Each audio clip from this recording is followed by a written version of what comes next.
Welcome back, everybody, and let's get right into it. Let's talk about Milan because that is why you clicked. So I am feeling so, y'all, I am tired. I tired of sitting in one place. I ready to go. I ready to move. I am ready to shake. I am ready to fly out of here.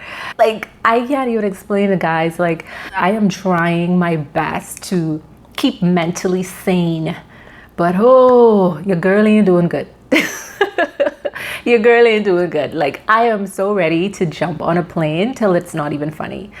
But you know what? Speaking to you guys, talking about my adventures, it brings me joy and it helps me to keep level-headed. So I'm happy about that. So let's get right into Milan. So this is my very first time traveling alone. I was not with my aunt and my cousin. The week before, I was in a different country. It was a lot of traveling, a lot of road trips. So I am headed back to my Riyadh. It's late and I need to go because the train leaves tomorrow morning at 5. So I got dropped off, but then you have to go through the Medina to get to where I am going. So let's see what happens. It's about 7:15, trying to catch the train to Marrakesh. Fez is done, which is an awesome place, by the way. And now I'm headed to Marrakesh for 4 days. I spent 4 days in Fez, so now I've got 4 more days in Morocco, but 4 more days in Marrakesh. Excited, can't wait. Not my, what is this, orange trees? Cool. Okay, gotta go all the way to the front of the train. So hi everybody, I am back. So right at this very moment, I am on a train headed to Marrakesh, Morocco. After that, I'll be going to Egypt, and then from there, I'm not sure. So I don't want to say and then I don't end up going, but I think I have a third country after that. I was actually headed towards a business meeting in Egypt. And so I had a stopover in Milan. As you know, been to Italy before.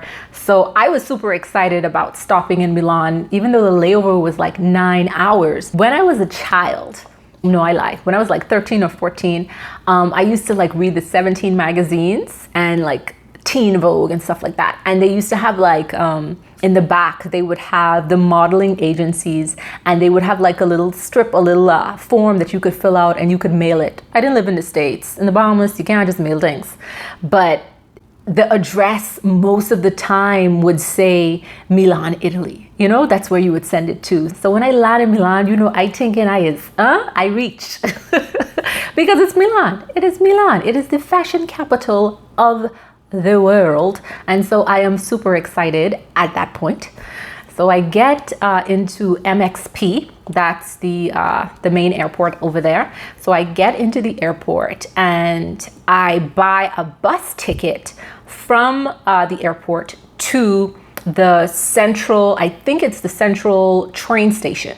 So the bus drops you off at the central train station and it's $14 to go and then it's $14 to come back, and you just buy a round trip ticket. The ride from the airport to the main train station is about, I think it's about like 45 to about 50 minutes.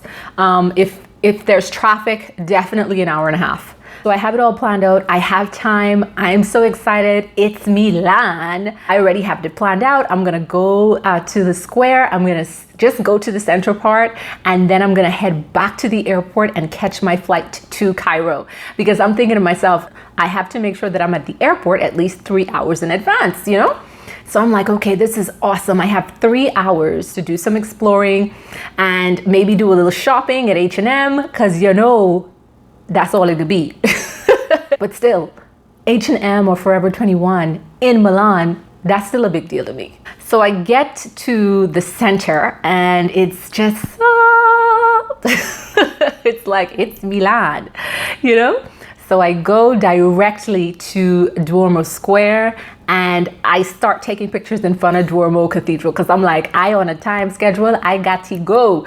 So I need to take pictures of everything. I need to take pictures of the statues. I need to take pictures in front of the church. There's like a bunch of people there selling umbrellas. It was like raining just a little bit, but there's like a bunch of people selling umbrellas, selling souvenirs, and you're able to like feed the pigeons for like €1 or whatever, and they're taking photos of you, etc., etc.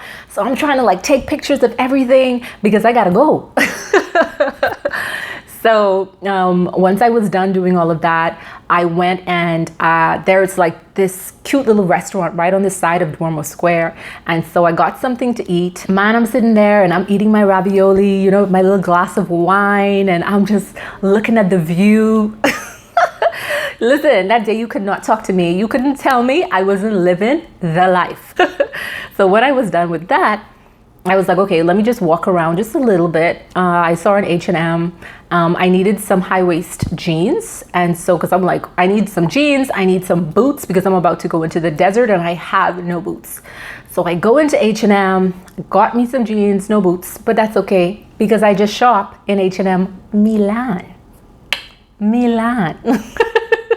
So anyway, so I buy whatever, and then I walk around a little more, and after about 2 hours or so, I hop back onto that bus at about 5 p.m., right? And it was a good thing too because traffic was heavy. So it took us about 2 hours to get back to the airport. We get there at about 6:45, 7 p.m. And my flight isn't until maybe about 11 p.m. So I walk in, and when I walk in, go up to the booth, go up to Egypt Air, there's nobody there. I look around, nobody's at Aegean, nobody's at EasyJet, so I'm figuring, okay, maybe even though it's 7 p.m., maybe nobody has come to work as yet. Cool, right? So I sit down, an hour passes, the people for EasyJet show up, the people for Aegean show up, and I'm like, where are the people for Egypt Air? Like, my flight is leaving in like, what, 2 hours this flight is supposed to leave? What's going on? So I go up to reception, or I guess customer service, whatever have you, and I give the lady and I tell the lady, you know, my plight. This is what's going on, etc., etc. And she says, you know, what's your flight number? So I give her my flight number, show her my print out everything, and she's like, this flight doesn't exist. This flight is not on the log. Egypt Air's last flight was before midday. That's what this lady tells me. So you know, at this moment, I am panicking. Panicking. So I don't know what to do at this point. I'm freaking out because I cannot call Egypt Air because I didn't buy the ticket from Egypt Air. I bought it from a third party. You know when you go online and you're Googling and you third party, right? So, mind you, I don't have a chip. I don't have an Italian chip in my phone. So now I have to use the pay phone to call the 1-800 toll-free number or whatever. Ma, let me tell you something. I literally had to sit down and calm myself all the way down because I know how I can get when I start to panic. So I'm like, let me just sit down, let me just chill out, let me just breathe, right? So when I call the travel agency company, the lady is like, oh my goodness, we are so sorry. We sent you an email. That flight was canceled. We were not able to reach you, but we did send you an email. Never got any email. Didn't get anything. Didn't even get a call, even though my number was listed. Didn't get a call, didn't get a text. I didn't see any email. So they're like, we are so sorry, Miss Severe, etc., etc. They're running on the phone. And so I'm like, okay, so what are we going to do? She was like, okay, what we're gonna do is we're gonna try to find you a flight out. Can you call us right back? Mind you, I own a payphone. So she's like, can you please call us back or we'll send you an email letting you know what the available flights are and we will send you a ticket for the next flight out to Egypt. So this time I'm like, oh Lord, Nikki, you gotta relax, you gotta calm down. Don't let that anxiety kick up because that's where I was. I was so distraught, you guys, because it was like, I am meeting persons. I have 2 meetings to go to. The persons that I am meeting are coming from different cities in Egypt. They're not gonna be in Cairo as soon as I get there. They don't live in Cairo. These are persons that are coming from the north, persons that are coming from the south, that are coming to meet me in Cairo. So therefore, I need to be in Cairo on the day that I say that I'm going to be in Cairo, because these meetings have already been set up. These persons are making their way to Cairo to meet me. And it is discourteous to not be there. You know what I mean? Even though you can't help it, it's a horrible first impression. So that's what's going through my mind. Of course, people are understanding and they know that it's not your fault. But first impressions are the impressions. Let's be real. So I'm just in a panic. That's how it is. And I know I'm supposed to have my big girl pants on because like I'm too old to be scared, right? But still, you know?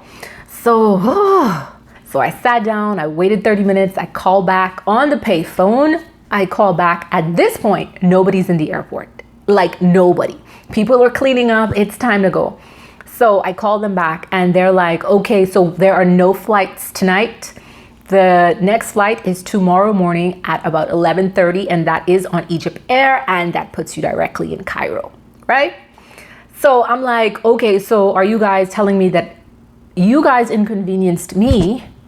You guys did not call me and let me know what was going on. I didn't receive a call. I didn't receive a text. I didn't receive an email. So it's now the responsibility of finding lodging is on me. So the lady was like, maybe you can wait at the airport until tomorrow. Wait, excuse me, hold up. No, sweetie. No. I am super understanding towards persons that have to work for these companies. It's not their fault. However, financially, that is not my responsibility. I felt as though the persons that I was speaking to, they were being extremely flippant with me, extremely flippant.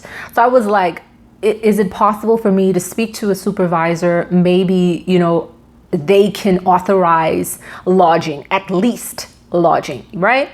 So I spoke to a supervisor. So the supervisor was like, yes, definitely. You know, it's our responsibility to make sure that you were okay in that regard because it was our mistake.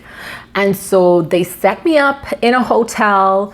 They made sure that I had vouchers for everything, for a ride, for food, the whole nine, of course, right? So it was just like, holy, the one time by myself, this is when this happens. So I got picked up, went to the hotel, very comfortable hotel, very comfortable hotel. Got something to eat downstairs at the bar, got a whole pizza. That was like the first time too that I had been in a hotel in a very long time, because I normally don't do hotels, right?